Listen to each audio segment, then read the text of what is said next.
Okay student, तो बेटा S block elements हमारा चल रहा है। लास्ट वीडियो में हमने ग्रुप वन की प्रॉपर्टी पढ़ी थी। ये प्रॉपर्टी हमने डिस्कस करी थी, electronic configuration, valency, oxidation state, formation of cations वगैरह। ये ग्रुप वन के लिए थी, एल्कली मेटल्स के लिए। मोस्टली यही प्रॉपर्टी हमारी ग्रुप टू में होती है, एल्केलाइन अर्थ मेटल्स में। तो इसलिए ये हेडिंग्स वही लिखे हुए हैं सारे के सारे। अब ग्रुप टू में जो हमारे एलिमेंट्स हैं वो कौन कौन से होते हैं? Beryllium, magnesium, calcium, strontium, barium और रेडियम। ग्रुप टू एलिमेंट्स, वहां वन था हमारा, यहाँ टू हो जाएगा। और ग्रुप टू में एलिमेंट्स कौन कौन से? Beryllium, magnesium, calcium, strontium, barium and radium. और ग्रुप टू के जो एलिमेंट्स होते हैं, ग्रुप वन के एलिमेंट्स को बोलते थे एल्कली मेटल्स, ग्रुप टू के एलिमेंट्स को कहा जाता है एल्केलाइन अर्थ मेटल।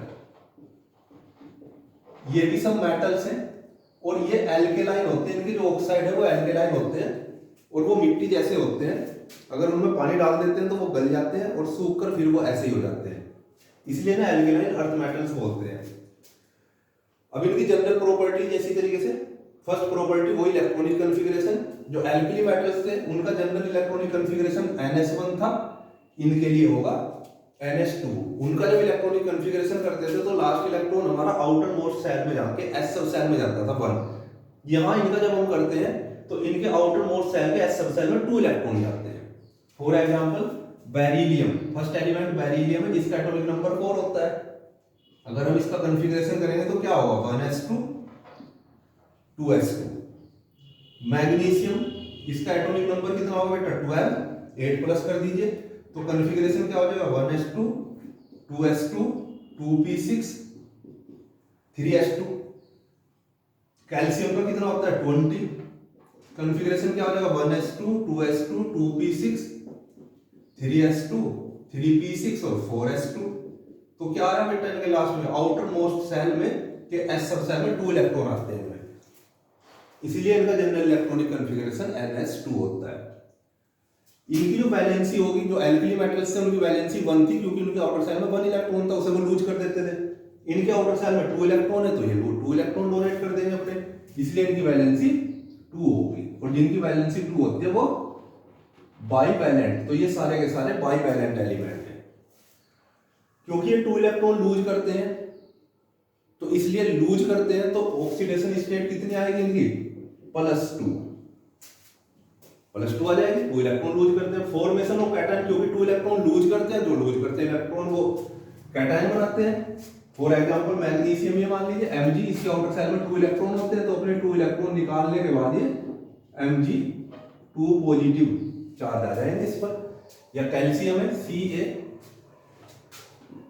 2 इलेक्ट्रॉन निकलने के बाद इस पर Ca2 पॉजिटिव चार्ज आ जाएगा। जैसे कि आपने पढ़ा है, मान लीजिए CaCl2 है तो वो किस तरीके से आयनाइज हो जाता है? Ca2 पॉजिटिव और 2Cl नेगेटिव। इसी मेटेलिक नेचर, ये भी सबके सब मेटल्स हैं क्योंकि इलेक्ट्रॉन लूज करते हैं, इलेक्ट्रॉन पॉजिटिव एलिमेंट है। मेल्टिंग पॉइंट, इनके मेल्टिंग पॉइंट भी उनसे कुछ थोड़े से हाई होते हैं एल्कली मेटल से। एटॉमिक रेडियस, वही किसी भी ग्रुप में जब हम टॉप टू बॉटम चलते हैं तो एटॉमिक रेडियस इंक्रीज होती है, इनकी भी एटॉमिक रेडियस इंक्रीज होती है क्योंकि नंबर ऑफ सेल इंक्रीज होते हैं। अब इनकी रेडियस का अगर हम ऑर्डर लिखते हैं तो beryllium, magnesium, calcium, strontium, barium, radium. तो टॉप टू बॉटम चलने पर इंक्रीज होगा। टॉप पर कौन है? बेरिलियम है, तो इसका सबसे स्मॉल साइज होगा। इसी वजह से बेरिलियम जो है अपने ग्रुप में एबनॉर्मल बिहेवियर शो करता है। ग्रुप 1 में लिथियम एबनॉर्मल बिहेवियर शो करता है क्योंकि ये जो लिथियम और बेरिलियम अपने ग्रुप के पहले एलिमेंट है, इनमें केवल 2 सेल होते हैं और 2 सेल होने के कारण इनमें D सब सेल एब्सेंट रहता है। D शुरू होता है 3rd से जाकर। तो 3-4 रीजन है जिनकी वजह से ग्रुप का फर्स्ट एलिमेंट एबनॉर्मल होता है अपने ग्रुप के और एलिमेंट से। ग्रुप 1 में लिथियम एबनॉर्मल होगा, ग्रुप 2 में बेरिलियम। तो उसके 3-4 रीजन कौन से हैं?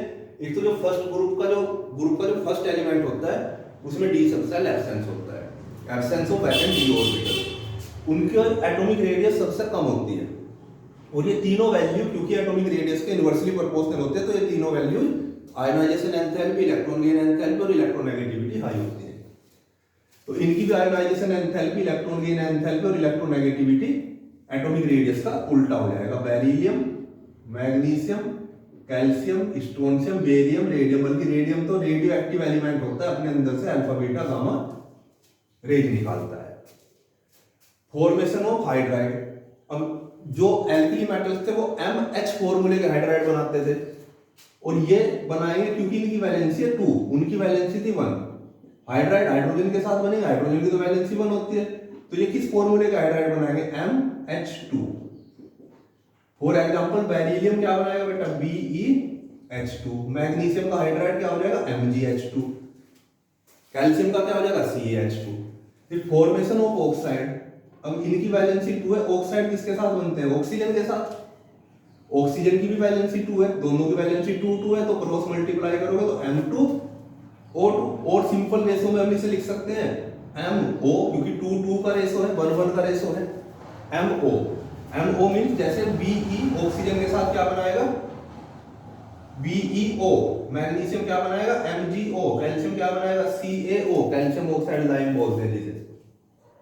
फॉर्मेशन ऑफ हैलाइड, अब हैलाइड हैलोजेंस के साथ बनते हैं, इनकी वैलेंसी वही 2 और हैलोजेंस की होती है 1, क्रॉस मल्टीप्लाई करेंगे तो M1X2 MX2 फॉर्मूले के हैलाइड बनेंगे।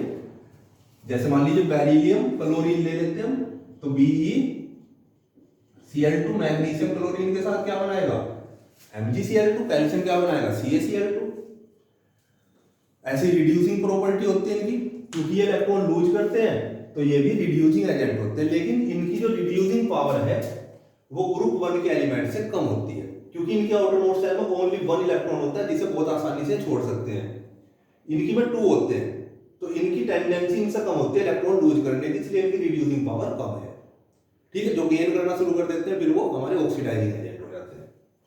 तो जनरल प्रॉपर्टीज हमारी एल्केलाइन अर्थ मेटल ग्रुप 2